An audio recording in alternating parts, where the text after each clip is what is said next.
کوم خلک چې زمون نازل شوی روښانه لارښودنې او هدایات پټوي په داسې حال کې چې مونږ هغه د ټول انسانانو د لارښودنې لپاره په خپل کتاب کې بیان کړی دي باور ولري چې الله هم ور باندې لعنت وایي او ټول لعنت ویونکي هم ور باندې لعنت وایي البته څوک چې دا کار پریږدي خپل کړو سم کړي او چې پټ کړي د هغو په بیانولو پیل کړي هغه ته به زه بخښنه وکړم او زه لوی بخښونکی او رحم کوونکی کوم کسانو چې د کفر چلند غوړه کړ او همدا د کفر حالت کې مړ شول په هغه باندې د الله پرختو او ټول انسانانو لعنت ده په همدې لعنتی حالت کې به د تل لپاره اوسېږي نو به د هغو په عذاب کې اسانتیا راشي او نو به بیا ورته کوم بل مهلت ورکړی شي ستاسو خدای همدا یو خدای دی له هغه رحمان او رحیم نه پرته بل کوم خدای نشته د دې حقیقت پیژندنې لپاره کومه نښانه په کار دنو څوک چې له پوهې نه کار اخلي د هغو لپاره د اسمانونو او ځمکې په ساختمان کې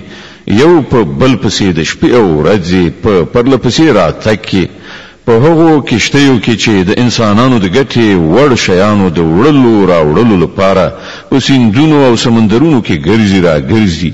د باران په هغو اوبو کې چې الله یې له پاسه راوړوي او د هغو په وسیله ځمکه ژوندۍ کوي او په خپل دغه انتظام سره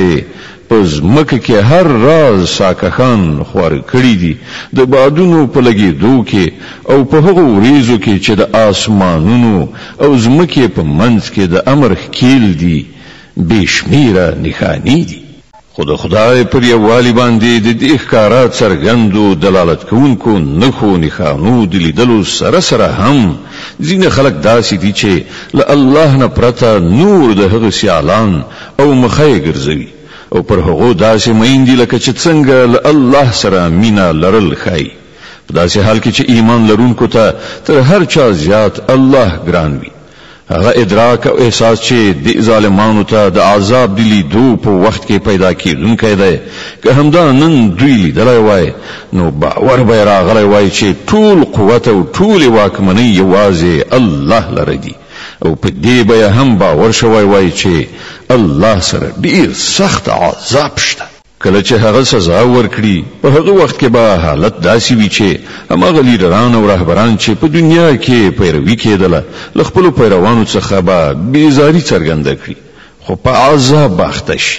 او د هغو د ټولو سببونو او وسایلو لړۍ به پرېکړه شي او هغه خلک چې په دنیا کې د هغو پیروي کوله او به وایي چې کاشکې یو ځل بیرته دنیا ته زمونږ تګ شوی وای نو څنګه چې نن دوی له مونږه بیزاری څرګندوي نو مونږ به هم له دوی نه بیزاری ښکاره کړې وای په دغه راز به الله د دې خلکو هغه عملونه چې دوی په دنیا کې کوي داسې د دوی مخې ته کېږدي چې دوی به د افسوس او پښیمانتیا لاسونه سره وموښي خو له اور نه د وتلو هیڅ لار به پیدا نه کړي